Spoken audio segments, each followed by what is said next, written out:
Welcome to today's deep dive. I am your host, and right now, as you listen to this on April 2, 2026, 4 humans are hurtling through the vacuum of space inside the most powerful rocket ever built.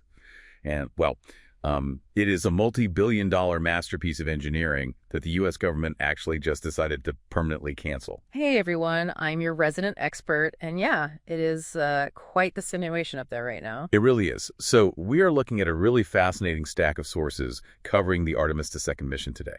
Okay, let's unpack this.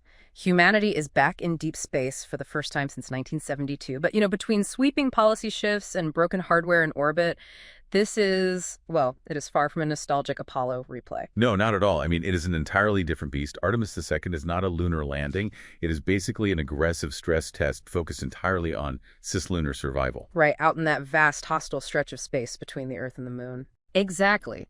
They are pushing the Orion capsule and the European service module to the absolute brink. They just need to see, what breaks before we ever commit to putting boots on the lunar surface. Well, speaking of things breaking, the breaking started immediately. I mean, barely into Earth orbit, the capsule's toilet malfunctioned. So the crew is literally out there using contingency pouches. Yeah, it is a pretty stark reality check. You have the majesty of exploring the cosmos right alongside the gritty reality of human plumbing. Totally. But plumbing aside, they did just execute their translunar injection tonight. The sources note they are now on a free return trajectory. Which is just a brilliant piece of orbital mechanics used for risk reduction. It's sort of like throwing a cosmic boomerang, right? Like if you aim it perfectly behind the moon, gravity just does the work. That is the exact idea. A free return trajectory means they are aiming the ship for a highly specific point just behind the moon. So if Orion's main engine completely dies out there in deep space... They aren't stranded. Right. They aren't stranded. The moon's gravity catches the ship, pulls it around the dark side, and slingshots it straight back towards Earth. Physics alone brings them home. Okay, but getting pulled back to Earth brings up the next terrifying hurdle, which is surviving a 25,000-mile-per-hour re-entry. Because during the uncrewed Artemis I flight, trapped gas actually cracked the heat shield's avcoat. Right, the ablative material on the bottom of the ship. Yeah, the stuff designed to literally burn away to protect the cabin. But instead of replacing that faulty shield for this crewed flight, NASA just changed the angle they hit the atmosphere. They eliminated the skip re-entry for a steeper, direct plunge. So is simply pointing the ship down at a sharper angle a genius life hack or an unacceptable compromise with human lives? Well, what's fascinating here is the underlying physics of that decision.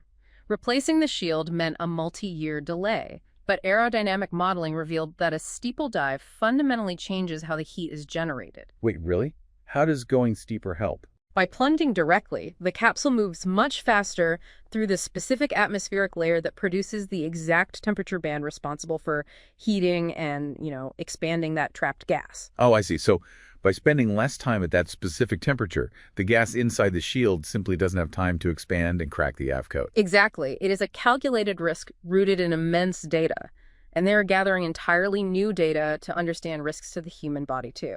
That is where the Avatar payload comes in. Right, they extracted bone marrow from this specific crew and placed it on microfluidic chips, which are basically tiny devices engineered to simulate how human organs function, right? Yep, so they brought biological clones of their own cells along for the ride. Just to see how deep space radiation impacts human DNA in real time. Precisely. Cislunar space is flooded with radiation. Observing living cells from the actual crew members mutating outside the protection of Earth's magnetic field well, it gives us a crucial baseline for how long humans can truly survive a trip to Mars. Surviving space is one thing, but surviving Washington is another. Let's look at the One Big Beautiful Bill Act passed under the Trump administration, driven by NASA Administrator Jared Isaacman's Project Athena. We want to impartially outline the actual mechanics of this policy shift. It is a total paradigm shift. The $10 billion bill cancels the Lunar Gateway Station entirely. Which is huge news on its own. Definitely. And it repurposes the upcoming Artemis III into a low Earth orbit docking test, pushing the actual moon landing out to Artemis IV in 2028.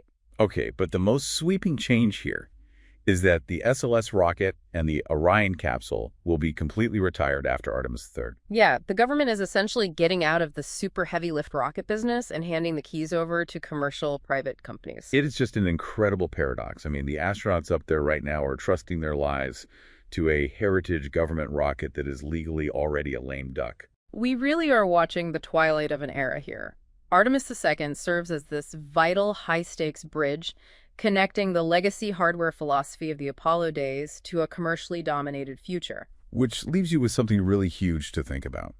If the U.S. government is retiring SLS and Orion so quickly to rely entirely on private companies, what happens to international space diplomacy? That is the big question. Right, because exploring space currently relies on massive shared hardware contributions, like the European service module keeping the Artemis II crew alive right now. So how do nations collaborate when the infrastructure isn't owned by governments but by private corporations? That is something to ponder. Keep your eyes on the sky, and we will see you on the next Deep Dive.